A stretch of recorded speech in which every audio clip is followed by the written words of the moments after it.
একসময় সেখানে একটি মা শূকর এবং তার ৩টি পিলেট ছিল।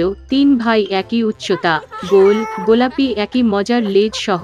সমস্ত গ্রীষ্মে শূকরগুলি সবুজ ঘাসে খেলেন, রোদে পোড়ায়, পদে ফোড়ায়। তবে তখন শরৎ এসেছে। একদিন আমার মা বলেছিলেন তাদের শীতকাল নিয়ে চিন্তাভাবনা করার সময় এসেছে। তিনি তাদের একটি বড় বাড়ি তৈরি করতে বলেছিলেন। ছোট ভাই বলেছিলেন শীত এখনো অনেক দূরে। মাঝ ভাইটি বলেছিলেন যে প্রয়োজন হলে তিনি নিজের বাড়ি তৈরি করবেন এবং বড় ভাই নিজেই বাড়িটি তৈরি করার সিদ্ধান্ত নিয়েছে। ছোট এবং মাঝের ভাইয়েরা তাদের গেমস খেলা ছাড়া কিছুই করেনি। এটি প্রতিদিন আরও বেশি ঠান্ডা হয়ে উঠেছে। ছোট ভাই খড়ের বাইরে বাড়ি তৈরির সিদ্ধান্ত নিয়েছে। মাঝ ভাইটি ভেবেছিল শীতে খড়ের ঘরে খুব ঠান্ডা লাগবে। সে সিদ্ধান্ত নিয়েছে ডুমুর এবং ডুমুর থেকে একটি বাড়ি তৈরি করবে। সন্ধ্যা নাগাদ তাদের আবাসন প্রস্তুত ছিল। তারা নিজের উপর খুব গর্বিত ছিল এবং তাদের বিল্ডিংয়ের যথেষ্ট পরিমাণে অর্জন করতে পারেনি। এখন তারা মুক্ত ছিল এবং যা খুশি তাই করতে পারত। তারা তাদের বড় ভাইয়ের কাছে গিয়ে দেখার সিদ্ধান্ত নিয়েছে যে সে নিজের জন্য কী ধরনের বাড়ি তৈরি করেছিল। বড় ভাই নির্মাণে ব্যস্ত ছিলেন। তিনি পাথর প্রয়োগ করেছেন, মাটি গোজা এবং আস্তে আস্তে নিজেকে একটি নির্ভরযোগ্য, টেকসই বাড়ি তৈরি করেছেন। ছোট ভাইরা তাদের বড় ভাইকে কাজে পেয়েছিল। তিনি কী ধরনের দুর্গ তৈরি করছেন তা দেখে তারা খুব অবাক হয়েছিল। বড় ভাই শান্তভাবে কাজ চালিয়ে গেলেন। ছোট ও মাঝের ভাইরা তার বাড়িতে হাসি ঠাট্টা করতে লাগলো। তারা এতটাই আনন্দিত হয়েছিল যে তাদের চিৎকারটি লন জুড়ে অনেকটা প্রতিধ্বনিত হয়েছিল।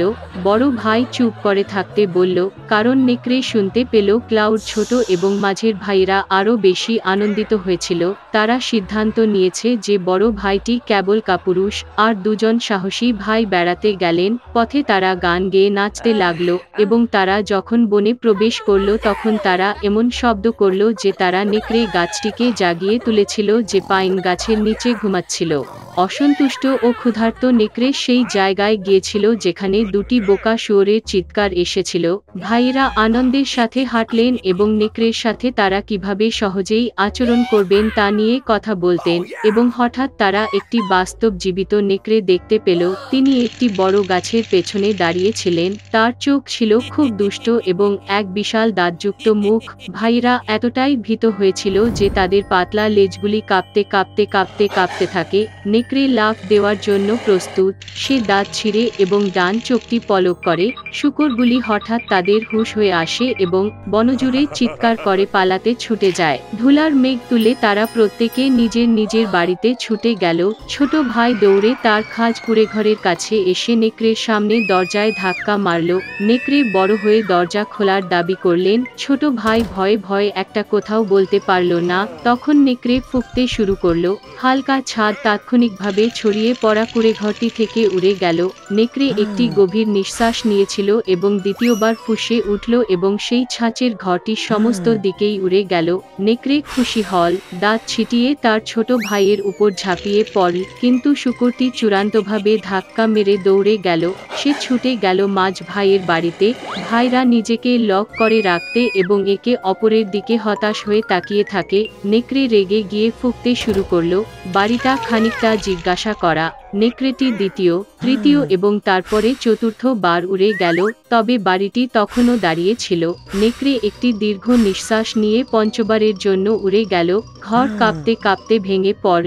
ধ্বংসাবশেষের মাঝে কেবল একটি দরজা কিছুক্ষণ দাঁড়িয়ে ছিল। ভয়াবহতায় শূকরগুলি তাদের বড় ভাইয়ের বাড়িতে ছুটে যায়। নেকড়ে তাদের পিছনে ছুটল। তিনি নিশ্চিত যে এবার শূকরগুলি তার কাছ থেকে পালাবে না। শূকরগুলি দ্রুত, এমনকি বড় আপেল গাছটিকে আঘাত না করে দ্রুত পেরিয়ে যায়। আর নেকড়ে ঘুরতে এবং আপেল গাছটিকে আঘাত করার সময় পেল না, যা তাকে আপেল দিয়ে কভার্ড এঁকে রেখেছে। একটি শক্ত আপেল তাকে চোখের মাঝে আঘাত করল। নগ্নের কপালে একটা বড় গোঁফ লাফিয়ে উঠল। এই সময়ে ছোট এবং মধ্য ভাইরা বড় ভাইয়ের বাড়িতে ছুটতে এবং দরজাটি বোল্ট করতে সক্ষম হয়েছিল। নেকড়ে দৌড়ে দরজার দিকে গেল, বড় হয়ে দরজা খোলার দাবি করল। ছোট ভাইরা খুব ভয় পেয়েছিল এবং এর বিনিময়ে কিছুই বলতে পারল না, এবং বড় ভাই জানত যে শক্ত পাথরের ঘরে তার এবং তার ভাইদের ভয় পাওয়ার কিছুই নেই। তারপরে নেকড়ে আরও বাতাসে চুষতে শুরু করল, সাথে সাথেই উড়ে গেল। তবে যতই এটি উড়ে গেল, একটি পাথরও সরল না। এবং তারপরে তিনি তাকিয়ে দেখলেন ছাদে একটি বৃহৎ প্রশস্ত চিমনি। সে সাবধানে ছাদে উঠে পাইপের নিচে যেতে লাগল। শূকরগুলি একটি গন্ডগোল শুনেছিল। বড় ভাই তাৎক্ষণিকভাবে অনুমান করলেন যে বিষয়টি কি ছিল। তিনি তাড়াতাড়ি কলসির দিকে ছুটে গেলেন। এতে জল ফুটছে এবং আইডি আকনা ছিঁড়ে ফেলেছে।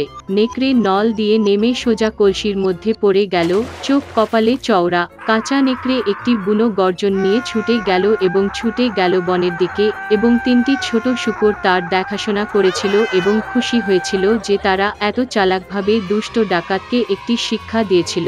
সেই সময় থেকে ভাই এবং তাদের মা এক ছাদের নিচে একসাথে থাকতে শুরু করেছিল। একসময় এমন এক মহিলা ছিল যার কোনো সন্তান ছিল না। তিনি একবার সাহায্যের জন্য একটি ভালো ডাইনি দিয়েছিলেন। মহিলাটি জানিয়েছেন তিনি একটি সন্তানের স্বপ্ন দেখছিলেন। জাদুকরী তাকে একটি বীজ দিলেন এবং এটি একটি ফুলের পাত্রে লাগানোর আদেশ দিলেন। মহিলাটি খুব খুশি হয়েছিল। বৃদ্ধ মহিলাকে ধন্যবাদ জানিয়ে বাড়ি চলে গেল। বাড়িতে তিনি একটি বীজ রোপণ করেছিলেন, জল সরবরাহ করেছিলেন এবং ধৈর্য ধরে অপেক্ষা করতে শুরু করেছিলেন। শীঘ্রই একটি টিউলিপের মতো একটি দুর্দান্ত বিস্ময়কর ফুল পাত্রের মধ্যে বেড়ে উঠল। এর পাপড়িগুলি খুললে ভিতরে একটি ছোট্ট মেয়ে ছিল। সে খুব ছোট ছিল, 1 ইঞ্চির বেশি ছিল না। অতএব মহিলা তাকে থাম্বলিনা বলে।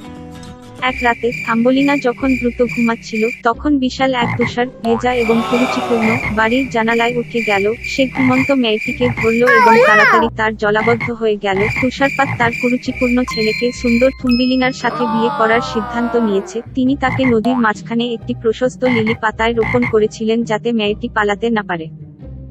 সকালে থাম্বলিনা ঘুম থেকে উঠে বুঝতে পারল যে সে বাড়িতে নেই, তবে তার চারপাশে জল ছিল। মেয়েটি যখন বুঝতে পারল যে কি ভয়ানক পরিণতি তার জন্য অপেক্ষা করছে, তখন সে কাঁদল। এই মুহূর্তে ছোট মাছ অতীত সাঁতার কাটছে। তারা থাম্বলিনার জন্য দুঃখ পেয়েছিল। তারা লিলির কাণ্ডে কুঁচকে গেল এবং পাতাগুলিটি মেয়েটির সাথে সাঁতার কাটল। একটি বিশাল বিটল অতীতে উড়ে গেল। একটি সুন্দরী মেয়ে দেখে তিনি তাকে ধরে একটি গাছে নিয়ে গেলেন, যেখানে তিনি তাকে তার বন্ধুদের সাথে পরিচয় করিয়ে দিলেন। তারা সকলেই তার সৌন্দর্যে রক্ষা করেছিল, কিন্তু বলেছিল যে থাম্বেলিনা খুব কুরুচিপূর্ণ ছিল এবং তাদের সঙ্গে থাকতে পারে না। বন্ধুদের চাপে বিটলও সিদ্ধান্ত নিয়েছিল যে সে কুরুচিপূর্ণ। মেয়েটিকে নামিয়ে দিয়ে বিদায় জানালো। সমস্ত গ্রীষ্মে থাম্বলিনা বনে একা থাকতেন। তিনি ঘাস এবং পাতাগুলি থেকে নিজের জন্য একটি কপাল বোনা। তিনি পরাগ এবং শিশির খেয়েছিলেন, পরিষ্কার আবহাওয়ায় রৌদ্রে ঝাঁকিয়েছিলেন এবং বার্ডকের বড় পাতার নিচে বৃষ্টি থেকে লুকিয়েছিলেন। তবে শীঘ্রই শীত, বৃষ্টি এবং বাতাস এসেছিল। থুম্বিলিনার শীতের পোশাক ছিল না এবং সে হিমশীতল শুরু করে। মেয়েটি ক্ষুধা ও সর্দিতে ভূগোল এবং একদিন তাকে মাটির মাউস দ্বারা আশ্রয় দেওয়া হয়েছিল। তারা একসাথে মহিমান্বিতভাবে বসবাস করত। মেয়েটি গৃহকর্মের সাহায্যে মাউসকে সাহায্য করেছিল, তার রূপকথার গল্প বলেছিল এবং তার বিনিময়ে গরম আবাসন এবং খাবার গ্রহণ করেছিল। মাঠের মাউসের এক প্রতিবেশী ছিল, একটি ধনী অন্ধ তিল, যিনি সর্বদা তার সম্পদ গণনা করে এটি করেছিলেন। এমনকি অন্ধ হয়েও তিল বুঝতে পেরেছিল যে থাম্বেলিনা খুব সুন্দর এবং তাকে বিবাহ করার প্রস্তাব দিয়েছে। কিন্তু মেয়েটি এ সম্পর্কে মোটেই খুশি ছিল না। বোরিং তিলটি তার পছন্দ হয়নি। একবার ভূগর্ভস্থ প্যাসেজগুলি ধরে হাঁটতে গিয়ে থাম্বলিনা একটি আহত গিলে ফেলল, যা প্রায় শীতের কারণে মারা গিয়েছিল। সমস্ত শীতকালে তিনি অসুস্থ পাখির যত্ন নেন এবং বসন্তের মধ্যে তিনি এটি নিরাময় করেছিলেন। বিয়ে আগে থাম্বেলিনা মাউসকে শেষের দিকে সূর্যের প্রশংসা করতে তার উপরের দিকে যেতে বললেন। যখন তিনি মাউস গর্ত থেকে উঠে গেলেন, তখন তিনি একটি গিলে ফেললেন, যা তিনি নিরাময় করেছেন। থাম্বেলিনা পাখির কাছে অভিযোগ করেছিলেন যে তাকে বাধ্য করা হচ্ছে একটি নোংরা তিলকে বিয়ে করতে এবং তার সাথে গভীর ভূগর্ভে বসবাস করতে।